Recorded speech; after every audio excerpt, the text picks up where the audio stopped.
नमस्कार। आप देख रहे हैं न्यूजो और मैं हूं प्रवीण झा। बात बंगाल की करेंगे और बंगाल से आज एक और खबर आई है।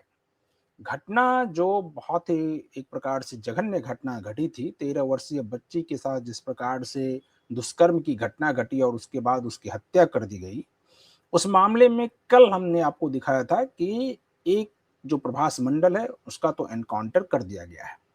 बाकी आरोपियों की भी गिरफ्तारी हो गई थी। एक आरोपी जो है उसकी गिरफ्तारी आज हुई है और अब जो है ये कबीर मोल्ला शायद इनका नाम है और अब इसको भी गिरफ्तार कर लिया गया है।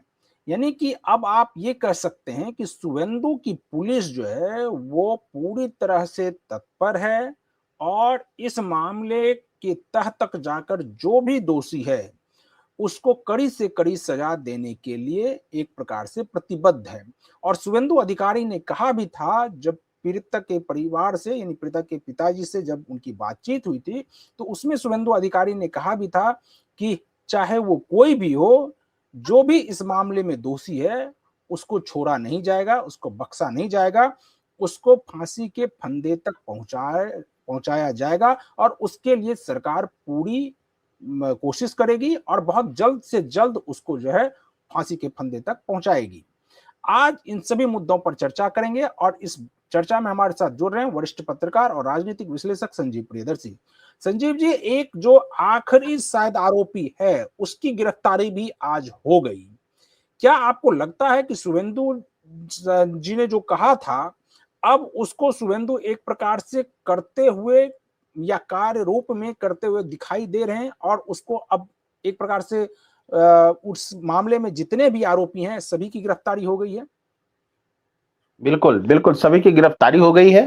एक चीज़ और देखिए, बंगाल के लोगों ने ये परिवर्तन क्या महसूस किया कि पहले कोई कांड होता था, यानी सीपीएम के दौर में कोई कांड होता था या ममता बनर्जी के दौर में कोई कांड होता था, तो अपराधी को बचाया जाता था, गुनाह को छिपाया जाता था, पुलिस के हाथ रोक लिए जाते थे, हाथ बांध दिए जाते थे, एक्शन नहीं लेने दिया जाता था।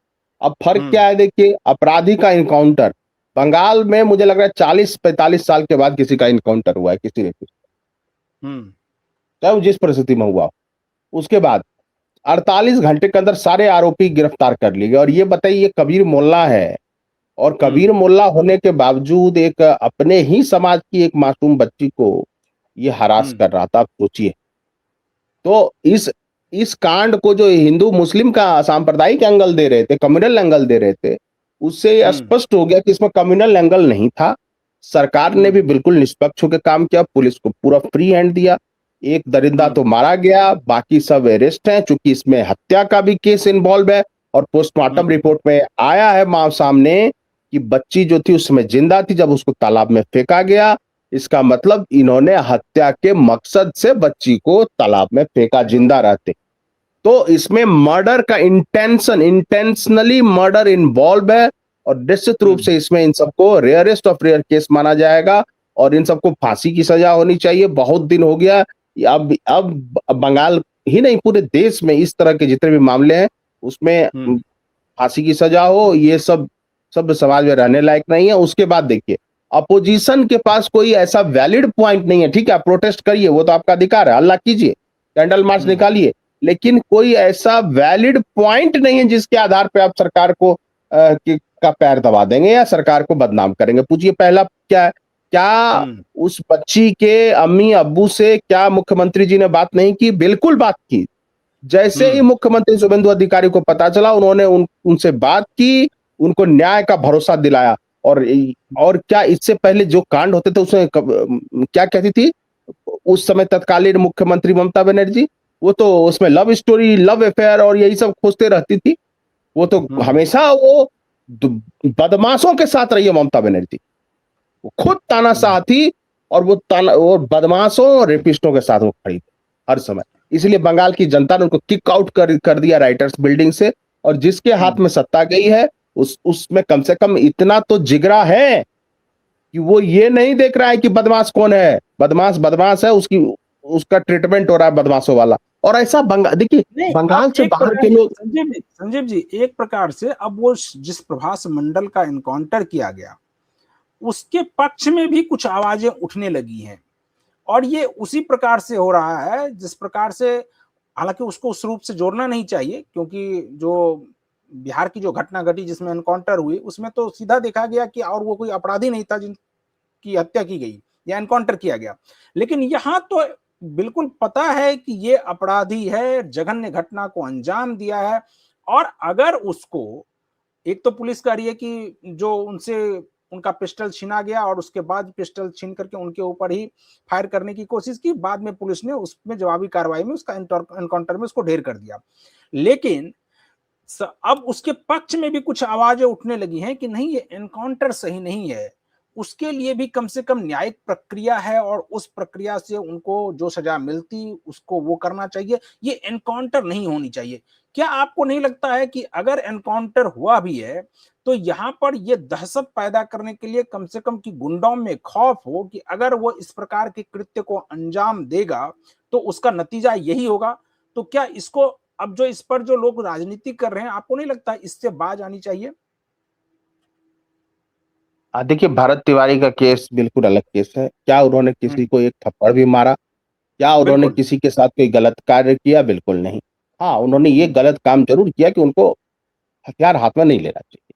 यहाँ तक हम्म, उनकी गलती थी और उसके बाद उन्होंने सरेंडर भी कर दिया। और जो वो हम्म, फेसबुक लाइव कर रहे हैं, उसमें उनका क्या मकसद है कि कब सड़क बनेगा? कब इन गरीबों हम्म, को यहाँ पानी, बिजली आएगी? कब इनका घर बनेगा? क्योंकि बारिश का मौसम आने वाला है। तो हम्म, उनका नियत देखिए, जो भारतीय दंड संहिता है उसमें किसी व्यक्ति का नियत देखा जाता है, इंटेंशन हम्म, क्या था? क्या इंटेंशन उनका अपराधियों वाला था? नहीं था भरत तिवारी का अपराधियों हम्म, वाला, वो तो सिस्टम के करप्शन को उजागर करते थे। हाँ, हम्म, अब ये बात है कि इनकाउंटर उनका हुआ, देखिए वो कोई जघन्य अपराधी नहीं थे। अगर उनके पैरों में भी गोली मार के और उसमें हथियार फेंक दिया था उन्होंने, तब भी उनको गोली मारी गई। लेकिन जो हम्म, गोली मारी है जिसने, उसका मकसद था कि इसको खत्म कर देना है। हम्म, ठीक है। अब यानी वहां पुलिस का इंटेंशन कुछ और था और उनका हम्म, इंटेंशन था कि एक बार उनके मुद्दे को कोई सुन ले। वो क्या कह रहे हैं वहां कि डीएम साहब से हम्म, बात करवा दीजिए, सीएम से बात, किया कोई बड़े अधिकारी से बात करवा दीजिए। भाई वो अपने लिए तो घर नहीं मांग रहे थे, उनका घर तो देख लिया सबने, पूरे देश की जनता ने। उनका घर जीर्ण बिल्कुल। शीर्ण अवस्था में है, जैसे तैसे। तो दोनों मामले बिल्कुल अलग हैं। ये है कि एक संत प्रवृत्ति के वो व्यक्ति थे, ठीक है, एक गलत काम, जो गलत उन्होंने किया, हम बोल रहे हैं कि उनको हथियार हाथ में नहीं लेना चाहिए। हम्म, लोकतंत्र में जो है हथियार की कोई जगह नहीं। ये हम्म, वाद विवाद संवाद से मामला हल होगा, उस हिसाब से चलना चाहिए। इसलिए कृपया करके जो भी भरत तिवारी से इसको जोड़ रहे हैं, वो भरत तिवारी की आत्मा को दुखी कर रहे हैं। हम्म, उनके बारे में देखिए ना, दलित समाज की औरतें बच्चियां क्या बोल रही हैं कि वो भैया भैया बोल रही हैं। वो आता था, हम्म, पानी देता था, दवाइयां देता था, पैसे देता था, मोबाइल रिचार्ज करवा देता था सबकी। तो वो एक अलग तरह की थी, उनसे कोई गलती हो गई, एक चीज तो। हम्म। अब आइए, अब ये जो आदमी है मंडल, जो भी मारा गया, इसने तो प्रभास मंडल। गुनाह किया ही था। और ये देखिए, इसको पहले नहीं पकड़ा है पुलिस ने, जिनको पकड़ा था उसके पूछताछ के आधार पर इसको पकड़ा गया है। हम्म, जैसे कबीर मुल्ला को भी पकड़ा गया, किसके कहने पर पकड़ा गया? जो पहले जो जो बदमाश जो गिरफ्तार हुए हैं, जो दुष्कर्मी हैं, वो हम्म, दुष्कर्मियों ने खुलासा किया कि उनके साथ कौन कौन था एट द मोमेंट, उसके हम्म, आधार पे पकड़ा गया। यानी और कहा गया कि यही मास्टरमाइंड था सारे कांड का। और ये इतना हम्म, ये शातिर था ये, जब तालाब में खोजने उतरा तो सबसे पहले यही खोजने उतरा, ये दिखाने के लिए कि ये इनोसेंट है। ये सब जान रहा था कि बच्ची वही है, और इसके बावजूद हम्म, वो पूरे लोगों का को बरगला रहा था। उस चक्कर में क्या हुआ कि कुछ असामाजिक तत्वों ने इसको धार्मिक रंग दे दिया और फिर एक हम्म, निर्दोष ताती समाज के बच्चे की हत्या कर दी, कुछ जिहादियों हम्म, ने मिलकर। तो इस पापी के वजह से उस निर्दोष बच्चे की हत्या हुई है। हम्म, तो कम्युनल टेंशन फैलाना, और इसका, और ममता बनर्जी ये सब ड्रामा मैंने कल भी कहा था इसलिए कर रही है ताकि ये मैसेज ढाका तक पहुंचे वहां के जमातियों को कि वहां हिंदुओं को प्रताड़ित करो। जबकि अब हम्म, क्या है कि सारे अपराधी 48 घंटे में गिरफ्तार, जो था वो ढेर एनकाउंटर में। तो ये तो ढाका में भी ये मैसेज गया है कि भारत संविधान से चलता है। हम्म, वो लिखतव लिखतव जो लिखित कानून है उसके हिसाब से चलता है। अब एनकाउंटर उचित है गलत है, वो इसलिए बहुत सारे लोग बोल रहे हैं, वहां सीपीएम वाले थोड़े कम बोल रहे हैं, टीएमसी वाले थोड़ा ज्यादा बोल रहे हैं। इनको पता है ना कि इनके अंदर ऐसे एलिमेंट्स हैं जिनका एनकाउंटर होगा तो अब क्या बोलेंगे। क्योंकि इनकाउंटर की शुरुआत तो हिंदुओं से हुई है। कल को इनके प्यारे भाई दीन वाले भाई जब जाएंगे, जो जो गुनाहगार हैं, ये नहीं कह रहा हूं सब, जो गुनाहगार हैं, जब उनका इनकाउंटर होगा तो तब ये डिफेंस में क्या बोलेंगे। इसीलिए ये पृष्ठभूमि तैयार कर रही है टीएमसी। और सोचिए, जिस मुस्लिम बच्ची की अम्मी और अब्बू बोल रहे हैं कि हमको न्याय मिला बीजेपी के सरकार में, तमन्ना की मां, अम्मी तमन्ना, जिसको ये यही टीएमसी जो अपने को कहती को प्रो मुस्लिम थे, प्रो माइनॉरिटी थे, इन्होंने अपने जुलूस में गोली चला के उस मुस्लिम बच्ची की हत्या कर दी। उसकी अम्मी कह रही कि अगर उस समय शुभेंदु अधिकारी सीएम होते, भाजपा का राज होता, तो उनके भी बच्चिया को इंसाफ मिला होता। आज तक सोचिए, इनके टीएमसी वालों ने तमन्ना को मौत के घाट उतार दिया, और तमन्ना को इंसाफ निर्ममता ने कभी नहीं दिया, जबकि तमन्ना उसी मुस्लिम समाज की बिटिया थी जिसके वोट से ये सत्शासन कर रही थी। आप सोचिए कितना इनका व्यवहार जो है डूबियस है, और आज ये हल्ला मचा रही हैं।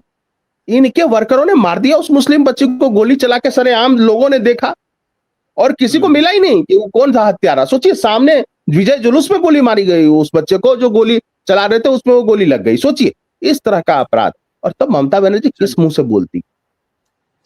चलिए संजय जी, तो आज हम लोग इस डिबेट को यहीं पर खत्म करते हैं। कल किसी और मुद्दे के साथ फिर हाजिर होंगे। तब तक आप बने रहिए न्यूज़ के साथ। मुझे और संजीव जी को दीजिए अनुमति। नमस्कार।